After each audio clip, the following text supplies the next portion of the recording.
Olá, você já ouviu falar em fisioterapia pélvica? Eu particularmente já tinha visto mais para as gestantes em trabalho de parto ou em preparação para o parto, né? Só que tem muito mais atuação aí para homens e mulheres. Então a nossa convidada vai explicar um pouco sobre isso. É a Juliana Miranda. Ela é fisioterapeuta pélvica e o marido dela também é. Mas vamos lá, Juliana, bem-vinda. Obrigada por ter aceito o nosso convite para esse bate-papo. Obrigada a você pela oportunidade de poder explicar um pouquinho mais sobre fisioterapia pélvica e contar que ele foge também só desse universo de gestantes, de parto. É uma parte importante, sim, da fisioterapia pélvica. A gente precisa cuidar do assoalho pélvico. O que é o assoalho pélvico? Todos os músculos que ficam aqui do pubis até o cóccix. Mesmo que a gente não esteja grávida, mesmo que não tenhamos nem tido filhos nenhum. Mas são músculos que o tempo inteiro vão sofrer impacto. Só da gente respirar, a gente fazer uma caminhada, que seja, qualquer coisa, uma crise de tosse. Aqui em Cuiabá a gente tem muita gente alérgica com essa variação de clima, secura. Então essa crise de tosse, de espirros, faz com que o assoalho pélvico perca um pouco dessa flexibilidade que ele tem. A gente ouve falar muito de perda de força muscular no assoalho pélvico, mas não é só isso. O principal é falta de flexibilidade no assoalho pélvico. Por isso, a gente vai ter mulheres jovens com problemas para fazer xixi, para conter o xixi, ou então para fazer cocô, ou para conter o cocô. Existem mulheres que reclamam de flatos vaginais, que é o barulhinho de ar entrando e saindo da vagina, durante ou mesmo fora da relação sexual. E tem mulheres que não conseguem ir ao banheiro. Eu acho que é o clássico, né? A constipação intestinal. E a gente tem as disfunções sexuais também. Tudo isso é trabalho da fisioterapia pélvica. Nossa, não dá pra dar, acho que cada tema aí daria uma entrevista separada, né? Mas assim, como saber que você está, né, com essa fraqueza muscular no assoalho pélvico? Qualquer alteração que seja no xixi, no cocô, ou então na relação sexual, nas relações sexuais, podem ser indícios de que tem alguma disfunção de assoalho pélvico. Às vezes, até uma falta de sensibilidade, uma diminuição de lubrificação durante a relação sexual já é um indício. A gente escuta bastante falar que eu vou ao ginecologista, reclamo que minha libido está baixa, e ela me receita testosterona. Testosterona é um hormônio masculino. Pode ser sim uma das causas da indisposição e da baixa libido, mas a maior das causas é: eu não quero fazer aquilo que não é bom para mim. É o que eu sempre falo no consultório. Se eu levantar e te der um beliscão, você vai gostar? Jamais. E aí, se eu fizer a menção de novo, o que você vai fazer? Você vai tentar se proteger e vai correr de mim. E isso faz com que você não tenha mais vontade de ficar perto de mim. A mesma coisa na relação sexual. Nosso cérebro, ele é ágil. Se não está sendo satisfatório para mim, de alguma forma ele vai desviar a minha atenção para que eu não queira mais aquilo. Eu preciso poupar energia. O nosso corpo foi feito para poupar energia. A gente vive muito ansiosa hoje em dia. A ansiedade faz com que eu acumule sangue nos grandes músculos e os pequenos músculos saem do foco. Então, isso já faz com que a libido baixe, com que quando eu vou ter uma relação sexual, de repente, minha sensibilidade não tá lá, essas coisas. Eu escuto bastante as mulheres relatando que o orgasmo tá distante, bem fraquinho, até tem orgasmo, mas não é como era antes. E é importante pra gente ter o orgasmo. Ele tem um papel não só no prazer, mas na renovação sanguínea da pelve, para que a gente não tenha varizes pélvicas, para saúde mental e para saúde física. Você falou, né, na possibilidade de jovens terem esses problemas, mas uma das questões que a gente ouve bastante quando a pessoa já vai chegando aí dos 40 para frente, né? Tem realmente essa relação com a idade, com o enfraquecimento muscular do corpo em geral, porque a gente ouve muitos outros médicos falando, tem que fazer a musculação, depois do 40 é obrigatório, porque perde massa. Tem essa relação? Tem também. Na fase mais jovem, a gente vai encontrar desde crianças com problemas no assoalho pélvico, são aquelas crianças que demoram para parar de fazer xixi na cama, que a gente até vê bastante também, porque a gente também vai ter crianças ansiosas. Na fase adulta, na fase jovem, o que eu encontro bastante são mulheres com constipação intestinal. E essas mulheres chegam ao consultório com perca urinária por esforço, porque elas ficam com a musculatura toda enrijecida. Então já vai ter perca, mas aí não é por falta de força, é por falta de flexibilidade muscular. E na fase mais adulta, depois que a gente chega aos 40, que o colágeno já não tá lá essas coisas, né? Todo mundo sabe. Aí sim, eu começo a ter uma baixa da massa magra do meu corpo. Tenho baixa da massa muscular. E aí sim, pode ser por fraqueza da musculatura. Mas eu costumo ver no consultório fraqueza de musculatura do assoalho pélvico no pós-menopausa. O útero vai diminuir de tamanho e é o útero quem sustenta a vagina. A vagina, a uretra, tá todo mundo interligado. E aí sim eu posso ter uma fraqueza. Uhum. E o homem, ele tem também esse tipo de problema? Que a gente falou, até falei no início aqui, que o seu marido é fisioterapeuta pélvico, né? Pode acontecer do homem ter esse problema de não conseguir segurar a urina, ou até atrapalhar também, né, as questões sexuais, Sim. ter dificuldade de ereção, enfim. Há essa possibilidade? A maior parte dos homens que procuram fisioterapia pélvica são homens que passaram por câncer de próstata. Então, eles acabam tendo alguma disfunção relacionada à incontinência urinária, perde xixi, e aí a gente faz uma reabilitação. Mas antes disso, os homens que chegam... Homem, a gente quase não ouve falar que tem constipação intestinal, né? O homem é um reloginho, ele vai ao banheiro. Nós temos um pudor, o homem não tem, ele vai em qualquer lugar, vai no banheiro do shopping, né? E a gente fica lá, ai meu Deus, que inveja, né? Então, constipação não é uma das coisas. Agora, disfunção sexual é uma das procuras, eu acho que unânimes da rapaziada que vai ao consultório. Por quê? O homem, ele é acostumado a se tocar, a se masturbar desde jovem, muito rápido. Ele entra no banheiro, a mãe tá lá na porta, ei! Vamos, o que você está fazendo? Ele treina aquilo para ser muito rápido. Então, a coordenação motora dele durante a ereção, durante a penetração, vai ficar abalada. E aí, ele começa a desenvolver ejaculação precoce. Se com ele o estímulo já é muito rápido, imagina perante a companheira ou o companheiro. Ele vai acabar sendo mais rápido ainda, porque é um estímulo muito maior. Então, existe um trabalho de coordenação motora, de normalização do fluxo sanguíneo, peniano e de assoalho pélvico, mas não tem ereção, não tem nada no consultório. É um trabalho de coordenação muscular. Bom, lá no consultório você trabalha com as mulheres. Isso. E o seu marido trabalha com os homens, né? A gente fez essa divisão. Mais prático, inclusive, né? Como que a fisioterapia pélvica pode, no seu caso, ajudar as mulheres nessa situação? Como que você trabalha isso? Primeiro tem que ter uma boa avaliação. Eu preciso entender como é que está a contração, como é que está o relaxamento desse assoalho pélvico. A gente vai olhar as estruturas, eu preciso ver se a coloração está adequada. Isso me diz muita coisa, se tem fluxo sanguíneo ou não, se ela tem coordenação ou não. A gente vai trabalhar ou para relaxar, ou para fortalecer, ou para coordenar, e na maioria das vezes tudo junto para que essa musculatura entre em acordo. Então nós vamos fazer um trabalho, é como se fosse a academia, você vai à academia do assoalho pélvico. Se você não consegue segurar o xixi, por exemplo, num pula-pula, tá fazendo uma aula de step e perdeu ali, a gente tem videogame no consultório e um pula-pula. Então, se é dançando, a gente vai simular no videogame, a gente dança, eu vou treinar com você naquela situação de perca. Só que a gente tem que evoluir antes, deitada, sentada, em pé, e dançando, andando de bike, não sei o que você faz, mas tem que ser na situação real. A gente precisa parar de pensar em treinar a paciente só naquela posição deitadinha. Aquilo ali é muito diferente da realidade. Eu faço crossfit, por exemplo. Eu entrei nessa área porque eu perdi a xixi aos 26 anos e não tinha ninguém que me ajudasse.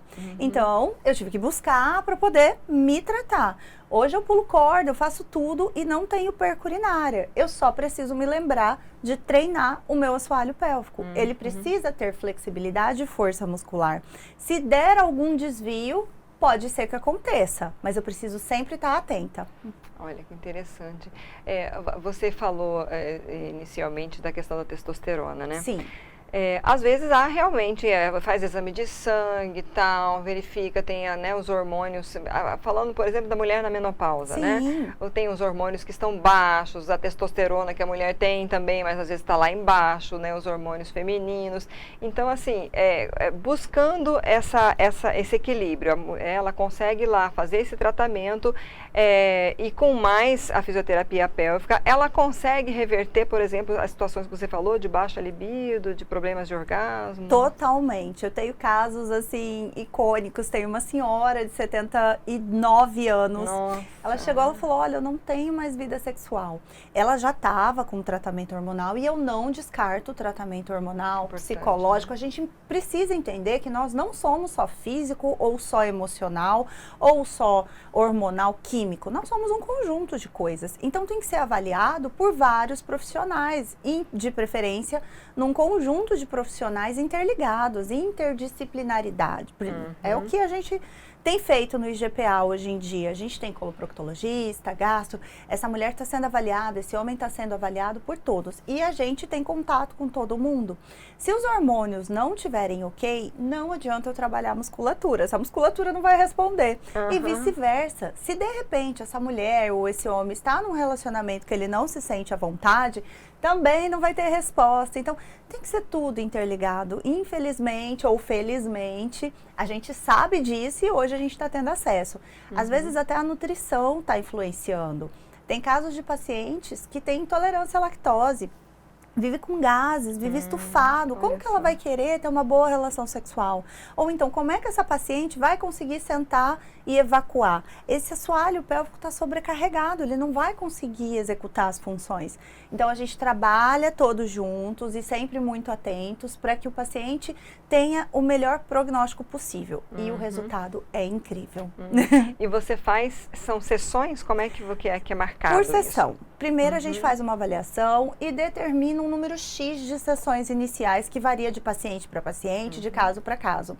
Em média de 5 a 10 atendimentos, depende. A gente tem pacientes que vêm do interior para cá e passam uma semana com a gente e, se necessário, retornam em outro momento, porque não é possível que eles fiquem aqui durante um mês inteiro.